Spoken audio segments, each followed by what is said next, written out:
போய் எனக்கு எப்போ ஓகே சொல்வேன்?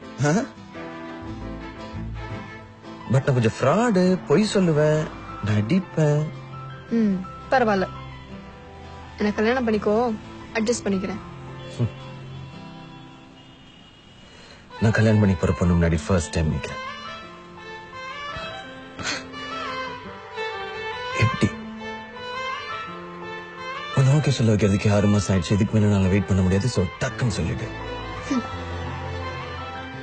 நாளைக்கு கல்யாணம் பண்ணிக்கலாமா? Double okay.